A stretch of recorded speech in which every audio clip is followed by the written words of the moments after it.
Eu não tenho esse caralho desse Dark Souls.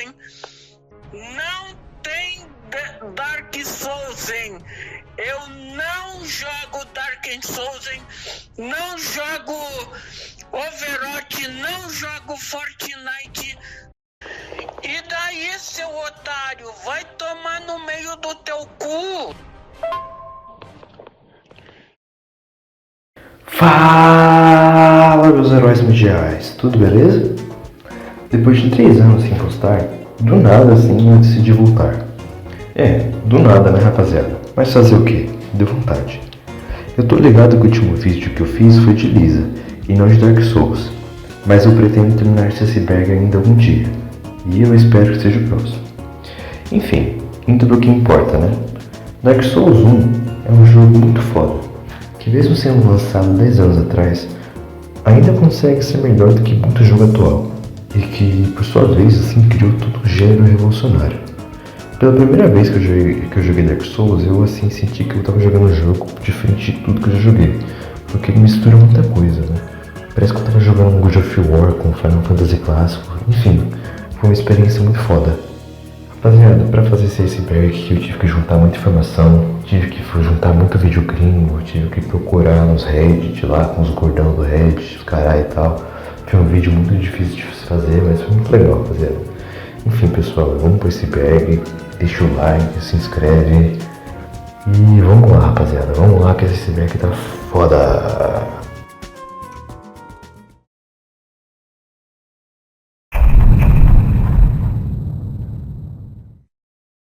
Dark Souls é difícil.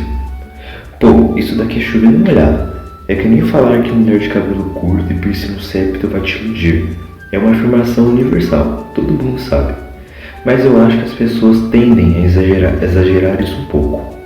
Dark Souls é sim um jogo muito difícil, mas depois que você upa e entende o ritmo do jogo, que demora umas 70 horas, tudo fica muito mais de boa.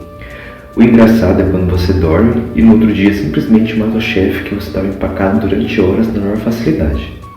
Menos essa porra aqui, ó. Esse daí destrói sua alma, porque ele é muito cagado. Praise the Sun. Praise the Sun, traduzido do inglês, significa louvado seja o sol. Esse tópico se refere a uma pose que você aprende com um dos melhores personagens do jogo, o Cavaleiro Solar. O cara é muito gente boa e se destaca dos outros NPCs por ser muito simpático, se diferenciando daqueles NPCs desconfiados ou arrombados mesmo. Quem é aquele Petrus, né? Ou então aquele careca maldita catacumba que ele fica te empurrando. Ah, hello. You don't look hollow, far from it. I am Solaire of Astora, an adherent of the Lord of Sunlight. Now that I am undead, I have come to this great land, the birthplace of Lord Gwyn, to seek my very own son. You find that strange? Well, you should. No need to hide your reaction. I get that look all the time.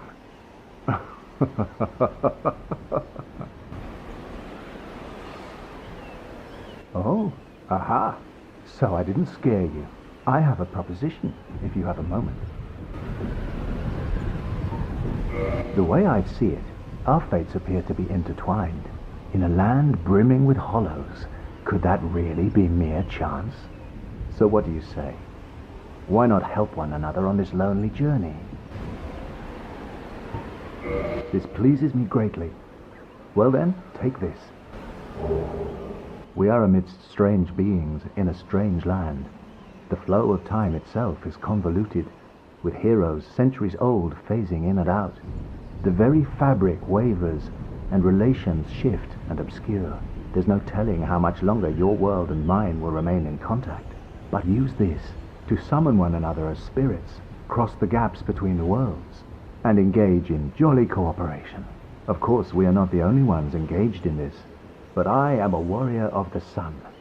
Spot my summon signature easily by its brilliant aura. If you miss it, you must be blind.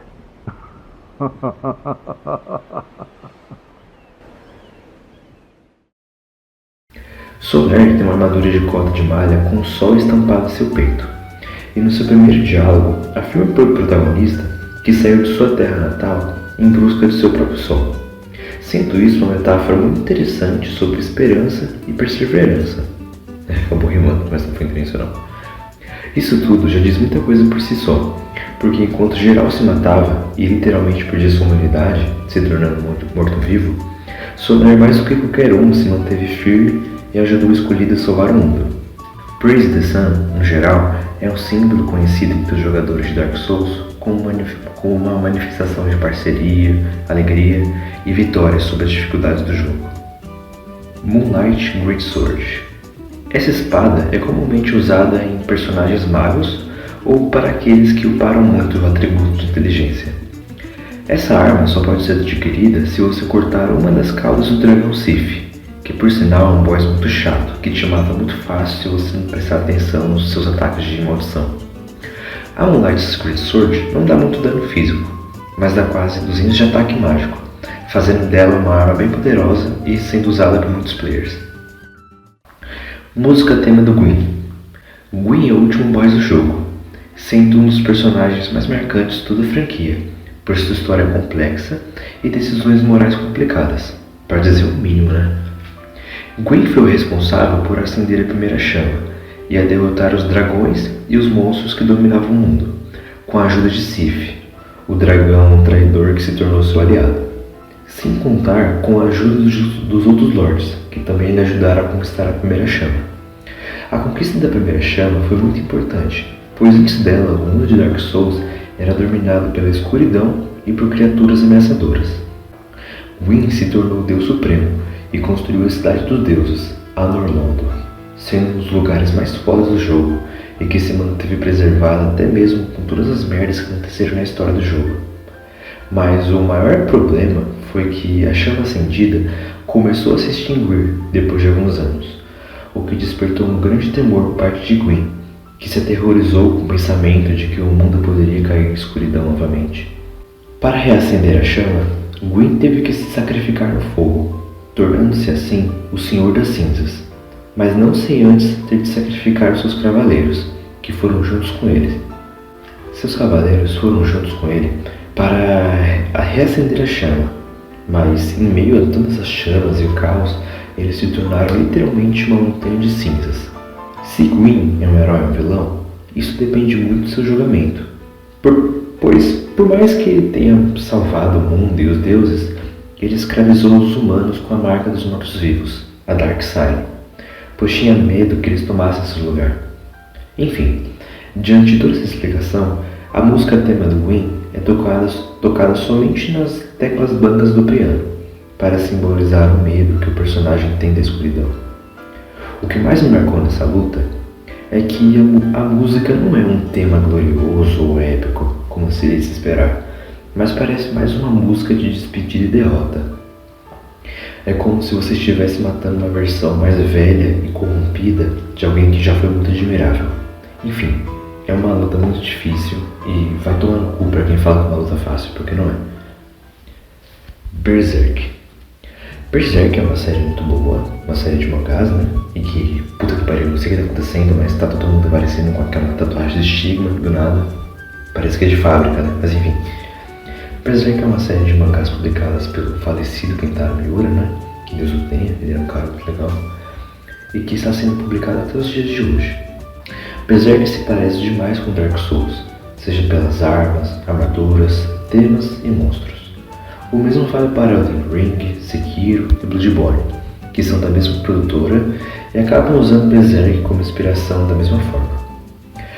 Essa imagem que eu deixei aqui no vídeo fez um bom trabalho em exemplificar as referências de Berserk no jogo. E um salve pro editor que fez essa imagem, porque ela ficou boa demais.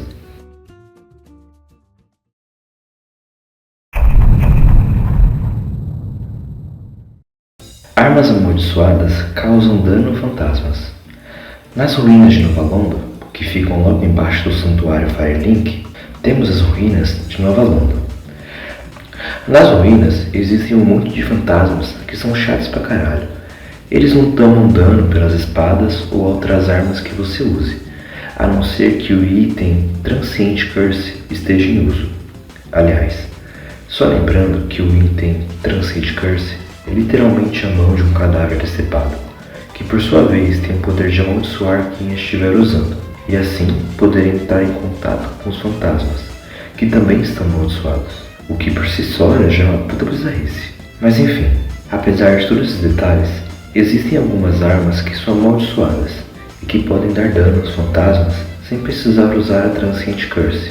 Dentre essas armas, nós temos a Ghost Blade, a Jagged Ghost Blade, e também temos a Great Sword of Artorias. Ela precisa da alma, né, do chefe Lobo Sif para ser criada, e para ela ficar com dano de maldição, ela tem que ser reforçada com algum ferreiro. A não ser pela Ghost Blade, né, todas essas armas são bem chatinhas de se achar. Nossa, dá um trabalho do caralho pra se achar. Então, no geral, eu acho que compensa mais você somente usar a Transcient Curse mesmo, já que, tipo, os fantasmas só ficam naquela área mesmo. Drake Sword. Essa espada é muito boa. Eu não sabia dela até fazer pesquisa para esse iceberg.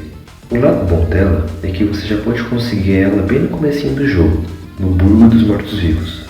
Puta que pariu, cara. Assim, se eu soubesse que era tão fácil de achar ela na minha primeira gameplay, eu teria zerado o jogo muito mais rápido, porque o seu personagem não tem que estar muito forte para poder usar ela efetivamente. Para conseguir ela, é só você usar o arco e flecha e atirar no rabo do dragão vermelho que fica na ponte entre o burgo e a igreja dos mortos-vivos. Essa espada precisa ser usada com as duas mãos e causa 300 de dano, o que é coisa pra caralho, cara. Chave mestra. A chave mestra é o item capaz de abrir qualquer porta comum, sendo muito útil para cortar caminhos e achar alguns itens que ficam escondidos, te ajudando inclusive a pular algumas partes do jogo. Para conseguir ela, você precisará começar com a classe de ladrão, que já vem com a chave equipada no seu inventário. Ou então, você pode escolher o dom da chave mestra na criação do seu personagem bem no comecinho do jogo. Eu acho que isso é até melhor, né? Porque a classe de ladrão é meio merda. Mas enfim, caso você opte por não escolher nenhuma dessas opções, você também pode comparar a chave com o Doom Rinaldi Zena, que fica localizado nas profundezas perto da cidade das Moléstias. Aliás, esse cara é muito gente boa, eu acho a história dele interessante, e apesar de ele ter esse capacete de couro e esse torso esquisitão, ele é realmente um cara legal. O braço quebrado de Artorias. O Cavaleiro Artorias era um dos fiéis cavaleiros de Gwyn, conhecido por sempre lutar acompanhado de Sif, o lobo gigante, que era o seu mascote. Artorias pode ser encontrado somente na única DLC de Dark Souls 1, sendo que no jogo base é possível encontrar o lobo Sif como chefe, somente isso. Agora falando sério, eu acho uma palhaçada você ser forçado a lutar contra o Sif, porque cara, dá muita pena dele, mano. Tipo, conforme você vai ganhando dele, ele vai ficando mais fraquinho, até meio choroso. Tipo, tá, eu tô ligado, ele é um lobo muito forte, um lobo gigante, que morde você, que te estraçalhaça e tal. Mas porra, mano, ele é só um cachorrinho fiel, tá ligado? Ele tá querendo proteger o do Artorias, né, que é o dono dele. Infelizmente, você precisa derrotar o Sif para pegar o Anel do Abismo que o Artorias usava. Sem ele, é impossível zerar o jogo, pois esse item é necessário para entrar no Abismo, uma área onde tem o chefe For Kings, que é obrigatório para a história. Em determinado momento, né, antes do começo do jogo, alguns anos antes, os 4 reis de Nova London e humanos, né, eles abriram um abismo no seu reino, o que por sua vez libertou os humanos de Nova London da Dark Sign, aquela marca, né, que o Gwyn havia colocado nos humanos para deixar eles mais fracos. Gwyn e os deuses de Nova London temeram por sua segurança, pois sem a Dark Sign aprisionando os humanos, eles estariam livres para desafiar os deuses de London. Artorias foi o primeiro cavaleiro a ser enviado, juntamente com Sif. Acredita-se que o Artorias quebrou seu braço enquanto lutava no abismo e usava seu escudo para proteger Sif, o que infelizmente levou a baixar a guarda e o levou à loucura, né? Porque o abismo corrompeu ele naquele momento que ele teve que abaixar a guarda. Então é isso, né? Ele perdeu o braço dele, quebrou o braço, né? Tentando defender o melhor amigo dele. Porra, mano, triste pra caralho. O Corvo que troca itens. Próximo à primeira área do jogo, o Asilo dos Mortos-Vivos, há um corvo chamado Snuggly, que faz a troca de alguns itens. Para trocar itens com ele, Você deve dropar o item no seu ninho e reiniciar o jogo. Quando o novo save se iniciar, haverá um novo item te aguardando em seu ninho. Eu nunca tentei fazer isso, e assim, sinceramente, cara, eu nem sabia que isso existia. Ele parece ser assim tão útil que ele troca aquele excremento, né, da Bright Town por uma titanita demoníaca, o que é uma troca nada equivalente, né, se você for pensar. Mas assim, pra gente que é player é muito útil, né, porque a gente vai estar ganhando titanita, né, que é bom pra caralho. Eu vou deixar aqui também, né, uma tabela das trocas que ele faz. Também vou deixar a localização dele no mapa. O pendante é inútil. Tá aí a existência de outra coisa barra item que eu nem sabia que existia também.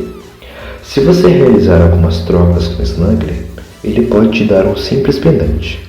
Esse colar, né, esse pendante, ele não é equipável e não tem nenhuma função. Mas a sua descrição é muito interessante. Um simples pendante sem nenhum efeito. Ainda assim, memórias agradáveis são cruciais para sobreviver em jornadas perigosas. Olha, inútil ou não, eu achei muito fofinho, tá ligado? Pelo que parece, os diretores de Dark Souls adicionaram um pendante como parte de uma brincadeira interna, tipo um meme dele. Cortes na cauda do dragão. Esse tópico se refere ao fato de que você pode adquirir muitas armas em Dark Souls ao cortar a cauda de alguns chefes. Por exemplo, quando você luta com um gárgula na paróquia dos mortos-vivos e consegue cortar sua cauda, você ganha um Tail Axe, que é literalmente uma cauda machada. E isso vale para muitos chefes, como Sif escamado ou para aquele dragão do Drake-Sword. Os basílicos têm olhos pequenos. Quando eu penso em filho da puta, eu me lembro imediatamente dos basílicos. É sério, mano, esse bicho é muito arrombado. Pra começar, que na primeira vez que você vê ele, tu já se assusta muito, porque o bicho é muito feio. E aí do nada ele solta aquela fumaça desgraçada que dá curse, e deixa seu personagem capado com metade da vida, até ele tentar arrumar uma cura pra maldição. Enfim, os basílicos são meio que uma espécie de sapos gigantes com 2 olhos enormes, que ficam localizados nas profundezas. Apesar de serem frágeis e morrerem com os 2 golpes, eles são perigosos, pois podem te deixar amaldiçoado. Os basílicos também são surdos, o que pode facilitar muito para o jogador que gosta de jogar de uma forma mais stealth. Além desses olhos gigantes, né, que os basílicos têm, logo abaixo deles há outros pares de olhos bem pequenininhos. Pelo menos para mim, eles são bem macabros, né? Porque, sei lá, pra que o cara vai ter 4 olhos se você parar pra pensar, né? Os seus olhos gigantes, na verdade, são falsos. E eles se enchem por conta do gás que ele fica expelindo. E os de baixo são os verdadeiros mesmo, são os que ele usa para enxergar. Cara, agora como que isso funciona, eu realmente não sei, né? Não sou biólogo, não. O Pigmeu Furtivo. Olha, eu nunca ouvi falar desse cara aí, porque na verdade ele é uma espécie de personagem desconhecido, mas que existe. Dizem que o Pigmeu é o personagem que jogamos. Outros dizem que é humanos, e outros dizem que foi o primeiro ser vivo do mundo a ganhar Dark Souls. Mas não há nada em nenhum lugar do jogo que confirme quem ele é. A gente sabe que ele existe, mas quem ele é não passa de teoria, afinal.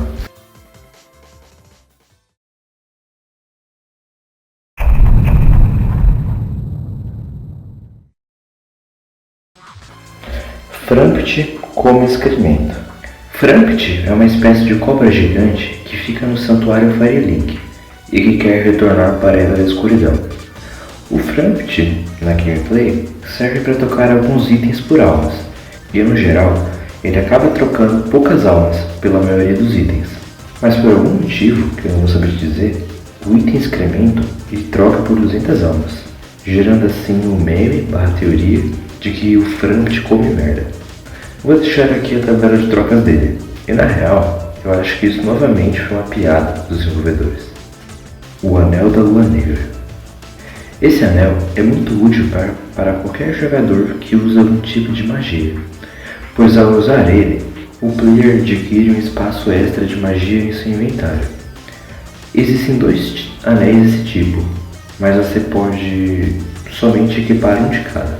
Esse item pode ser achado na área das catacumbas, mas o mais interessante desse anel é a descrição dele. Esse anel é destinado para os seguidores de Midori, a deidade da Lua Negra, e o último filho de Gwyn, Lorde da Luz Solar. Garante espaços adicionais de magia. O Sol Negro, Gwyndolin, é a única deidade restante a Norlonda. Seus seguidores são poucos, mas suas tarefas são de vital importância. Gwyndolin é o filho fanboy de Gwyn. E é sério, ele é realmente um fanboy mesmo. Gwyndolin nasceu com uma alta habilidade para a lua. E no mundo Dark Souls, quem manja assim das paradas da habilidade da lua são geralmente mulheres.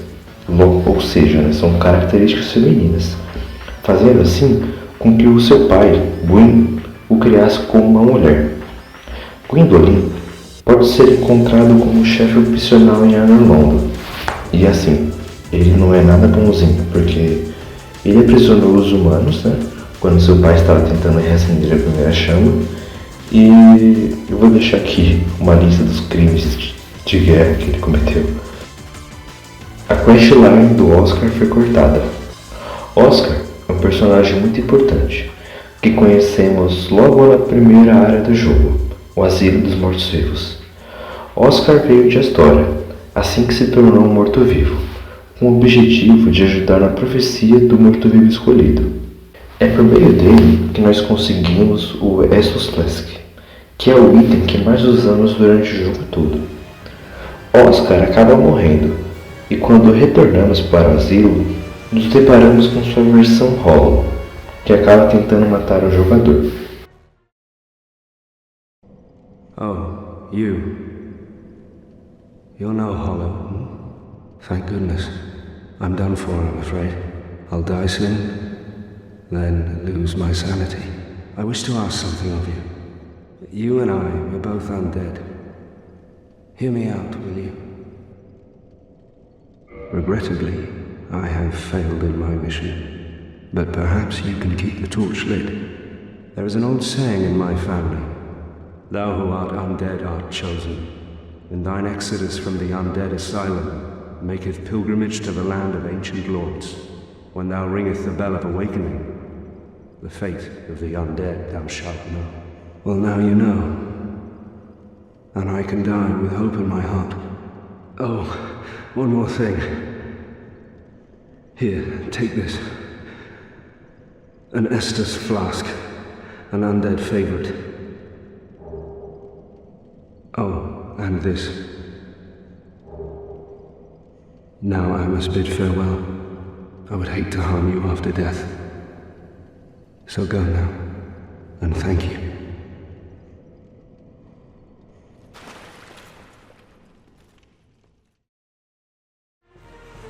Algumas coisas, foram cortadas da versão original do jogo, e uma delas foi a questline do Oscar, na qual ele seria um NPC bem recorrente, bem similar ao Solar, Quando o Oscar nos dá o Estus Flask, ele está morrendo por conta de seus ferimentos da sua luta com Asylum Demon.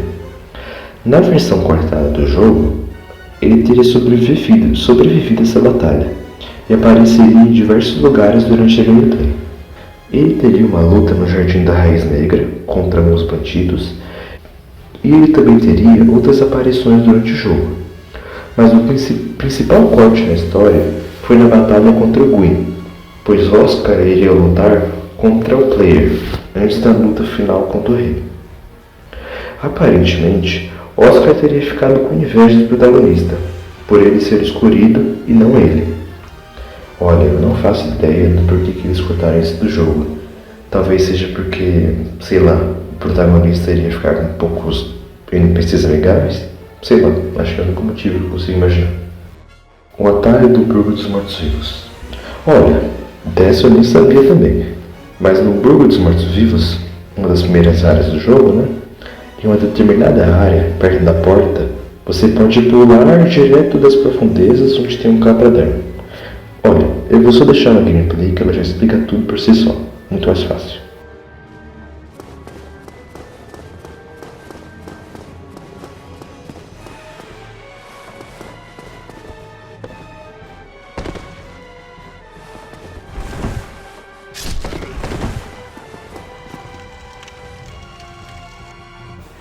A profecia do morto-vivo escolhido é falsa. Esse tópico é um pouco complicado, Mas vamos lá. No mundo de Dark Souls, existe uma lenda de que um dia iria aparecer um morto-vivo que iria salvar o mundo da Era da Escuridão.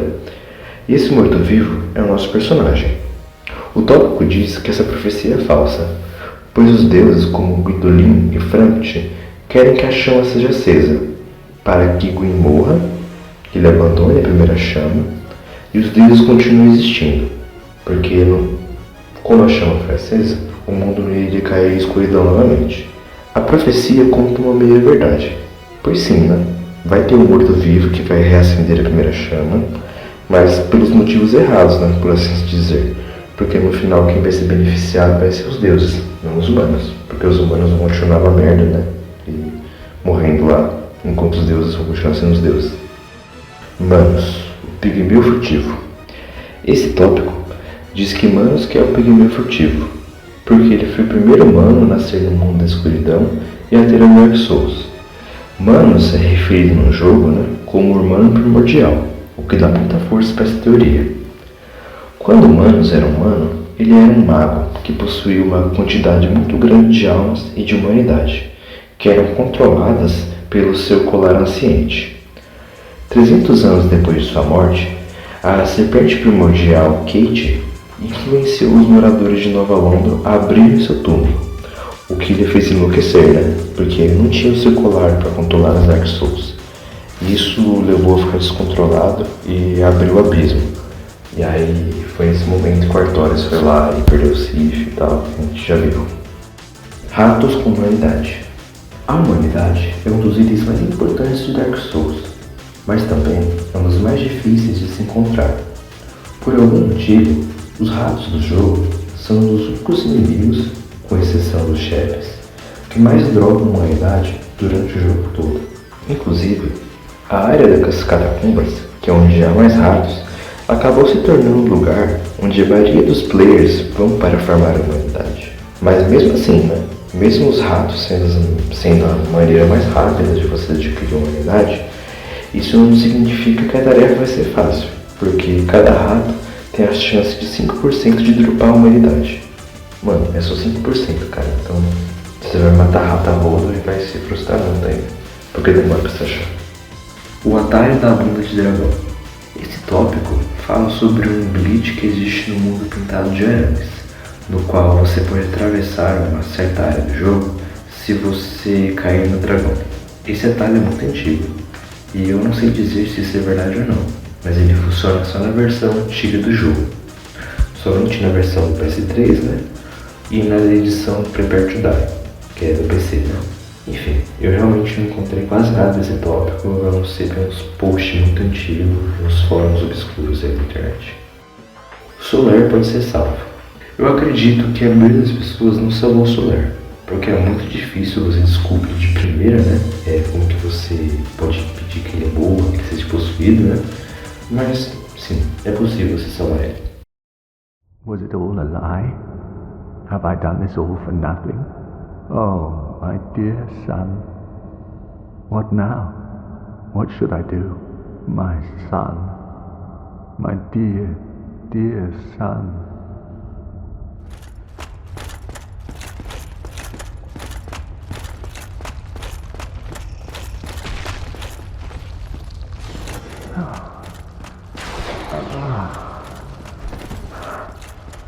Finally,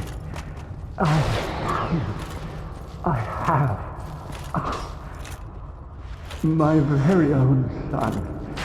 I am the son. I've done it. I have. Yes, I did it. I did. Oh. Oh.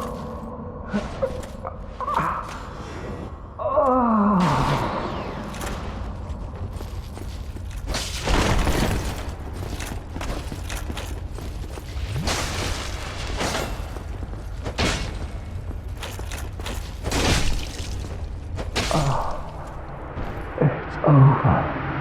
My son. It's setting. It's dark. So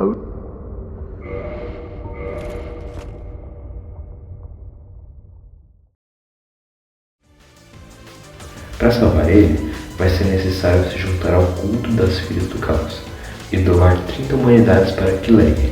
Doando essas humanidades, será aberta um atalho, no qual Soler irá entrar e não passará perto dos Megwars, o que vai evitar sua morte e fazer com que ele te ajude na luta contra o Gwyn. Há também a opção de você usar magia de neva tóxica para derreter a porta, que vai acabar dando o mesmo resultado do Soler sobrevivendo. A voz distorcida de Vamos. Bem perto do final das catacumbas, há um ferreiro caveira gigante que fica bem escondido, sendo muito fácil você passar reto por ele e ver ele.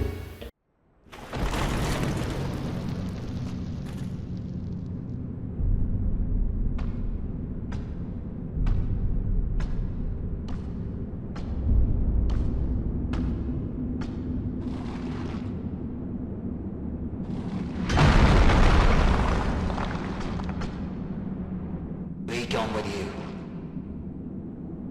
You'll spoil my focus.